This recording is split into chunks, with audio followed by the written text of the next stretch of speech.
ಯಾರು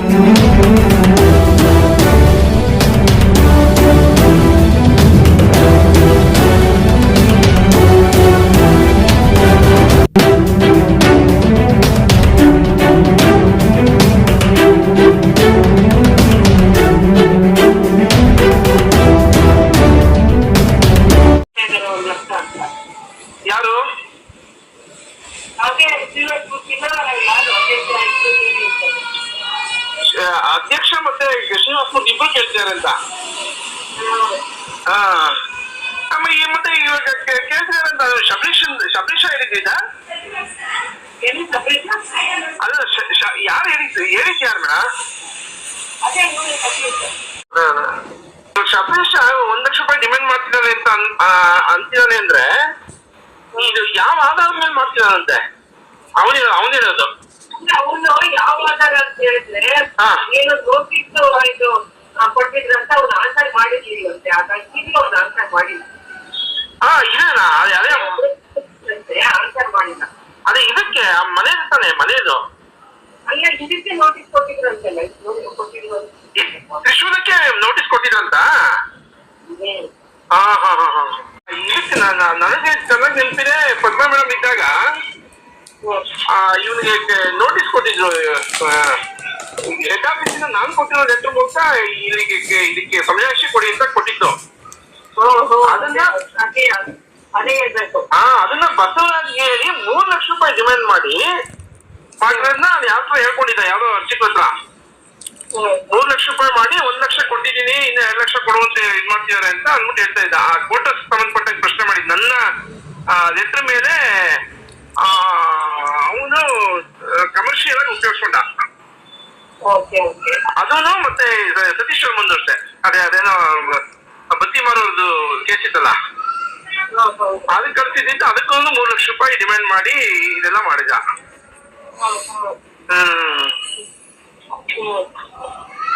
ಇದಾಗಿದೆ.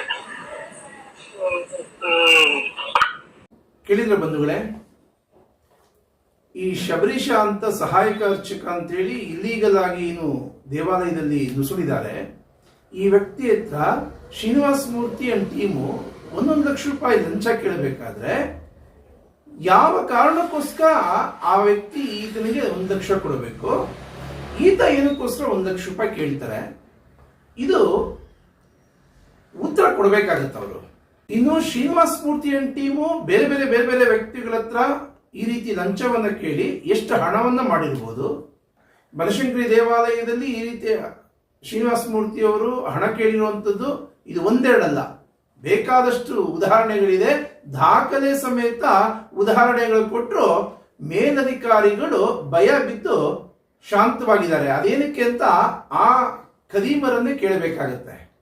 ಇನ್ನು ಈ 3 ಜನ ಸಹಾಯಕ ಅರ್ಚಕರನ್ನ ಇವತ್ತು ಕಾನೂನಿನ ಕಣ್ಣಿಗೆ ಮಣ್ಣೆರಚಿ ಅವ್ರ 3 ಜನನ್ನು ಇವತ್ತಿಗೂ ಬನಶಂಕರಿ ದೇವಾಲಯ ಇಟ್ಕೊಂಡಿದ್ದಾರೆ ಅಂದ್ರೆ ಈ ಅಧಿಕಾರಿಗಳು ಎಷ್ಟು ಹಣವನ್ನು ತಿಂದಿರ್ಬೋದು.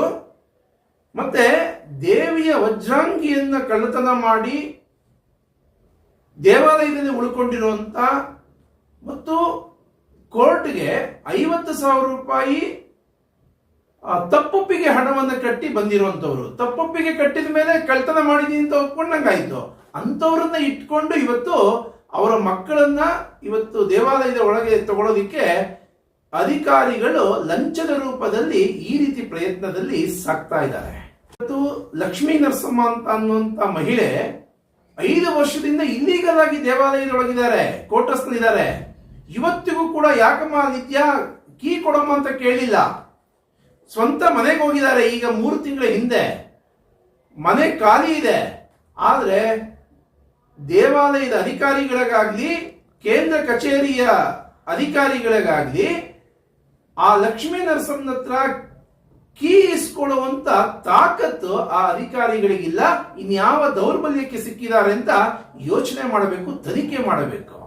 ಈ ಶಬರೀಶ ಅನ್ನುವಂಥವರ ತಂದೆ ಅಂತೂ ಸಾಕಷ್ಟು ದೇವಾಲಯದ ಒಳಗೆ ಕೆಲವು ಹೆಣ್ಣು ಮಕ್ಕಳಿಗೆಲ್ಲ ಅಸಭ್ಯವಾಗಿ ವರ್ತಿಸಿ ಅವರ ಜೀವನವನ್ನೇ ನಶಿಸಿ ಹೋಗುವ ರೀತಿಯಲ್ಲಿ ಬದುಕಿದ್ರು. ಇವರು ಒಬ್ಬೊಬ್ರದ್ದು ಕತೆ ಹೇಳಿದ್ರೆ ದೇವಾಲಯದ ಒಳಗೆ ಸೇರಿಸೋ ಹಾಗಿಲ್ಲ. ಆದ್ರೆ ಇವತ್ತು ಗರ್ಭಗುಡಿಯ ಒಳಗೆ ಇವ್ರ ಕೈಲಿ ಪೂಜೆ ಮಾಡಿಸ್ಕೊಳ್ಳುವಂತ ದುಸ್ಥಿತಿ ಭಕ್ತಾದಿಗಳಿಗೆ ಬಂದಿದೆ.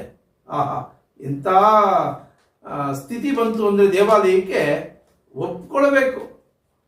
ಈ ಶಬರೀಶ 1,00,000 ರೂಪಾಯಿ ಏನು ಕೊಟ್ರು, ಮತ್ತೆ ಕೋರ್ಟ್ ಅಲ್ಲಿ ಕೂಡ ಇವ್ರ 3 ಜನ ತೆಗಿಬೇಕು ಅಂತ ಅಂದ್ರೆ ಇನ್ನೂ ಇವರನ್ನು ತೆಗಿದೆ ಕೋರ್ಟ್ಗೆ ಪಂಗನಾಮ ಹಾಕಿದಾರಲ್ಲ ಈ ಅಧಿಕಾರಿಗಳು. ಇದೆಲ್ಲದರ ವಿಸ್ತೃತ ವರದಿಯನ್ನ ತನಿಖೆಯನ್ನ ಬೇರೆ ಇಲಾಖೆಯವರು ಮಾಡಬೇಕು. ಏಕೆಂದ್ರೆ ಇವತ್ತು ಮುಜರಾಯಿ ಇಲಾಖೆಯಲ್ಲಿ ಈ ವಿಚಾರದಲ್ಲಿ ನಂಬುವಂತ ವ್ಯಕ್ತಿಗಳು ಯಾರೂ ಇಲ್ಲ. ಅದನ್ನ ಸಾಬೀತು ಮಾಡಿಬಿಟ್ಟಿದ್ದಾರೆ. ಇದನ್ನು ತನಿಖೆ ಮಾಡಬೇಕು ಅಂತ ಆಗ್ರಹ ಮಾಡ್ತಾ ಇದ್ದೀನಿ.